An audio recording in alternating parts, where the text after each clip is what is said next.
Let's have a listen to this essay.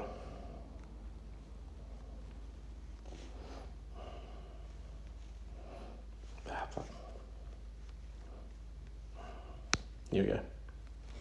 Proposed title: Affidavit of Alleged Systemic Harm, Entrapment, and the Consequences of Institutional Silence. My bravery and courage, as I understand it, is not defined by strength of resources or institutional support, but by the fact that I continued to survive and speak in circumstances where I believed everything was aligned to silence, discredit, or break me. I endured prolonged periods of isolation, instability, and repeated personal and legal pressure that I experienced as overwhelming and designed to strip me of credibility and dignity. And yet I remained standing with almost nothing to rely on except my faith, the companionship of my dog, my commitment to the truth as I see it, and an old phone that became both my witness and my lifeline to the outside world. I did not have power, influence, or protection, only persistence, awareness, and refusal to disappear. In that sense, my survival itself is the evidence of courage, not the absence of fear or harm, but the decision to continue forward in spite of it, holding on to meaning when everything around me felt designed to remove it. The actual institutional harm I allege includes what I describe as a fatal injury resulting from systemic neglect, political exile, and what I believe to be documented targeted killing and human sacrifice of a gay, disabled, unprotected whistleblower. I state that multiple actors and institutions were involved in this process. I am framed as the villain in society's story, and I am widely hated regardless. I will explain my position. I allege I was set up in a honey trap involving sexual exploitation by a younger but legally consenting man. I then met a 19-year-old and engaged in consensual sexual activity deliberately and shared my viral online testimony and evidence with him. I recorded this interaction and sent it back by email to the NDIS as part of my communications with them. It proved the entrapment weaponized to blaspheme me. That's organized. I further allege that, in response, I was politically targeted, including claims of entrapment and attempts to destroy my reputation. I deny any involvement with minors, and I state that no child victim exists in relation to these allegations. I maintain that the sexual activity involved consenting adults only. Despite this, I say that pedophilia allegations have been used against me as a form of character assassination, while no evidence has ever been produced to support those claims. From my perspective, no one has been able to disprove or meaningfully address my allegations regarding an attempted assassination or systemic targeting, and my testimony is often ignored rather than directly engaged with. I argue that this lack of engagement is itself significant. I maintain that my testimony is based on evidence, publicly documented material, and correspondence that I believe is sourced from government-related records. I also argue that false allegations and slander have been weaponized against me, not supported by evidence, and circulated in ways that damage my reputation. After approximately 30 years of what I describe as sustained targeting, I became aware of an allegation involving a woman referenced in my earlier writing,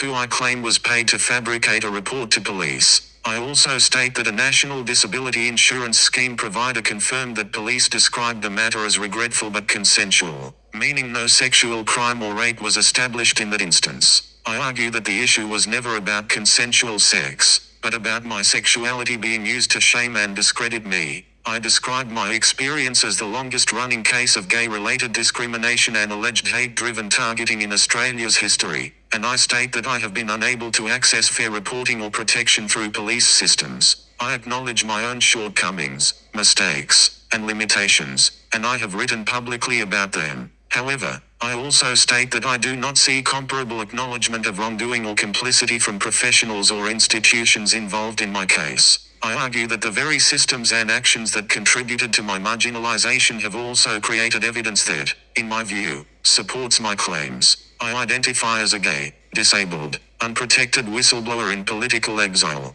and I state that I have repeatedly demanded investigation into false allegations against me, without resolution. I also reference multiple hospitalizations over recent years following periods of crisis and legal attempts to access financial entitlements connected to a former relationship. I further allege that professionals have denied or refused to acknowledge the existence of key relationships in my life, which I believe is part of a broader pattern of systemic denial. I argue that this reflects hypocrisy within institutions that otherwise rely on relationship recognition for legal and financial rights. From my perspective, I have been dismissed as mentally unwell or delusional, despite what I believe are extensive public records and government documents spanning decades that demonstrate systemic attempts to discredit or silence me. I state that I experienced sexual abuse as a child, and I allege that later false accusations were used to distort my identity and discredit my testimony, particularly in relation to my sexuality. I believe this was done to ensure that any complaints I made would not be taken seriously. Good I deal. am not seeking popularity or approval.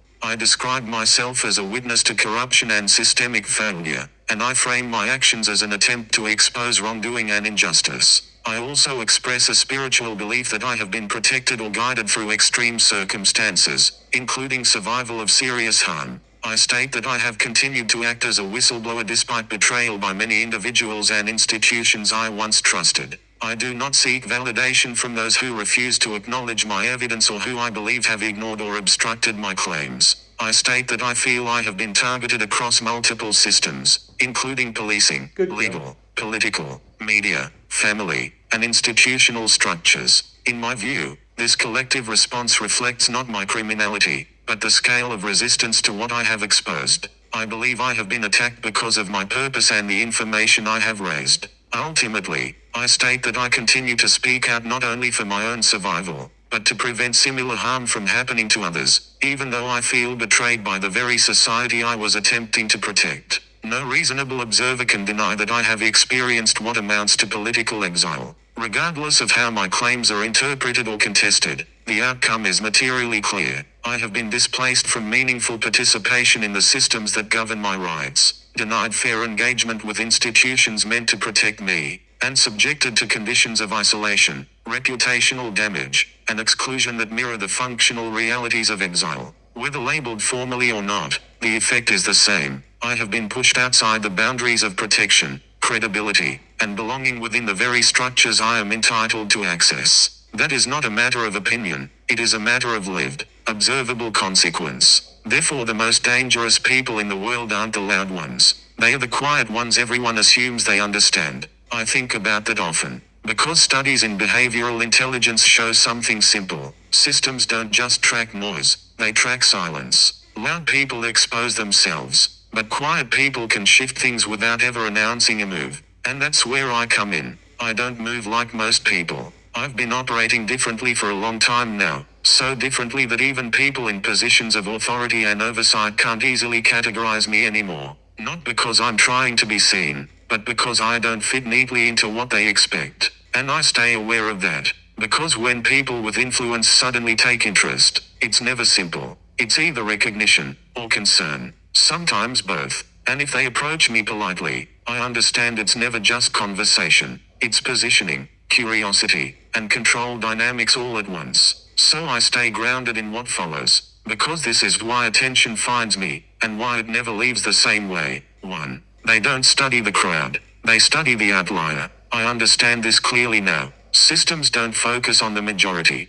The majority is predictable. It repeats itself. The crowd is noise, but the outlier, the one who doesn't follow the expected rhythm, that's what draws focus. Not because I'm louder, not because I'm trying to stand out, but because I don't fit the equation. Where most people follow patterns, I bend them. Where most repeat behavior, I respond differently, sometimes instinctively, sometimes through choices others don't consider. And the difference is what gets noticed, not performance. Difference. To most people it looks like chance. To observers, it looks like pattern deviation. And pattern deviation is always recorded, because systems rely on patterns. When something repeatedly breaks the expected pattern but still works, it forces questions. It challenges assumptions. It creates uncertainty in models built on predictability. That's what I represent in those moments. Not intensity. Deviation from expectation. 2. My silence was never ignored. It was recorded.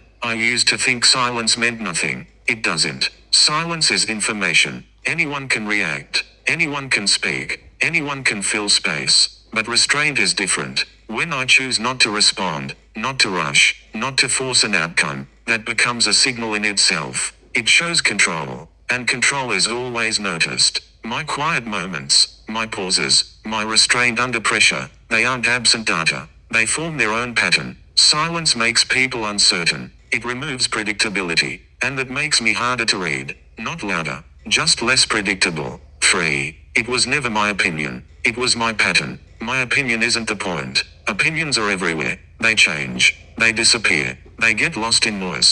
But patterns are different. Patterns are built over time. How I respond under pressure. How I act when there's nothing to gain. How I behave when no one is watching. That's what actually defines me. Not what I say once, but what I repeat without trying. Because repetition reveals truth. And consistency is harder to fake than intelligence. Over time, consistency becomes identity. 4. I wasn't just surviving the system, I was testing it. I used to think I was just getting through things. Now I understand something else. Every time I didn't break under pressure, it revealed something about the system applying it. Because when something is designed to break someone, and they don't break, it raises questions about the design itself. I didn't just endure, I exposed limits in expectation. And that changes the meaning of survival. 5. They watched what tried to break me, and what happened next. It was never just about what I went through. It was about what happened around it. Because pressure applied doesn't just test the target, it tests the outcome. And when the outcome doesn't match the expectation, everything involved becomes part of the record. Not just my endurance, but the mismatch between intent and result. And that mismatch is always studied. 6. My past wasn't the focus. My trajectory was. What matters less is what I went through. What matters more is what it shaped in me. Systems don't evaluate emotionally. They evaluate direction, pain, setbacks, resistance. They don't define weakness. They reveal adaptation. And adaptation determines trajectory. Not what hurt me, but what didn't stop me. 7. I didn't go viral. I became harder to define. Visibility is easy. Virality is temporary. But being hard to define is different. When something can't be easily categorized, it stops being consumed casually. It becomes discussed, interpreted, analyzed. And that shift changes everything. Not exposure, but perception. 8. What I withhold matters more than what I show.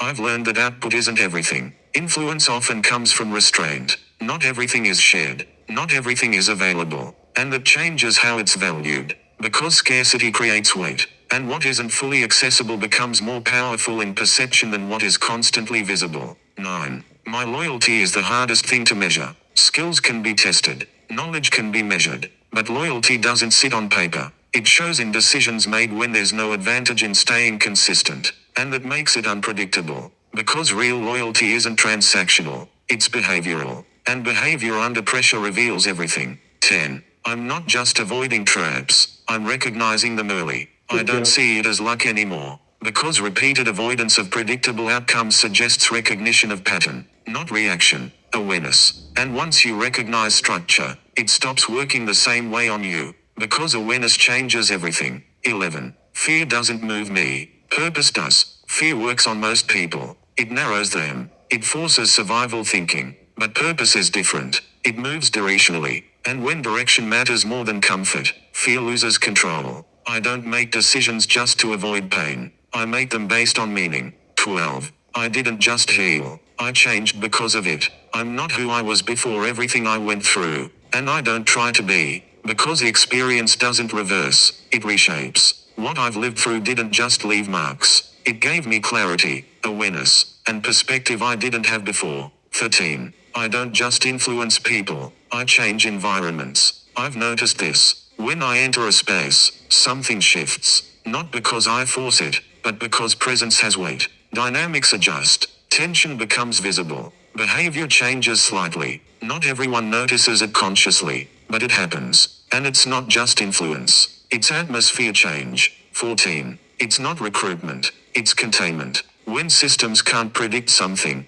they don't always try to destroy it. Sometimes they try to manage it. Not because of what it is, but because of what it could become outside their control. Containment is about limiting and predictability, but anything that evolves too fast becomes harder to contain in the first place. Closing. Everything comes back to this. I don't fit neatly into predictable systems. Not because I'm louder, but because I don't behave in ways that align with expectation. And that alone changes how I'm perceived. Not as part of the system, but as something outside its usual logic. And that's where everything shifts. To any recipient, responding to this kind of testimony by stonewalling, Dismissing it, or delegitimizing it does not simply reject the claims, it also communicates something about the relationship between the institution and the allegation itself. It signals an unwillingness or inability to engage the substance of the account in a transparent, evidentiary way, which can be perceived by the claimant as avoidance rather than resolution. In any formal or quasi-legal context,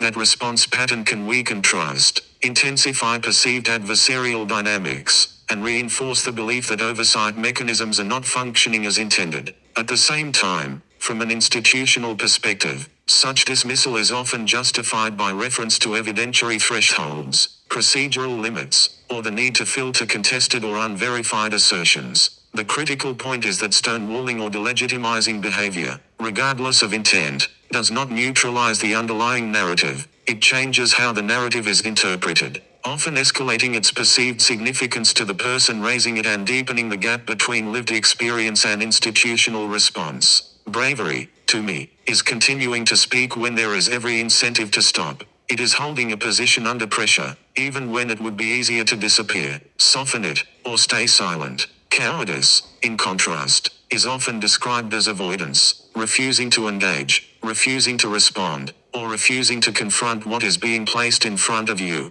And complicity, from where I stand, is what silence becomes when it is sustained long enough that it functions like agreement. That is the tension I live inside. Because I have spoken, I have documented, I have pushed forward with something I believe carries consequence and truth, even when it has cost me socially, psychologically, and materially. And in response, what I often experience is not direct engagement with the substance, but silence, delay, or dismissal. And from my perspective, that silence is not neutral. It lands as avoidance. It reads like discomfort with what is being raised. And over time, it starts to feel like something more structural, like protection of systems, reputations, or narratives rather than confrontation of facts. That is where the interpretation of envy enters my thinking, not as a casual insult, but as a way of explaining asymmetry. Because I am not withholding my position, I am not staying quiet, I am exposing myself to consequence by speaking.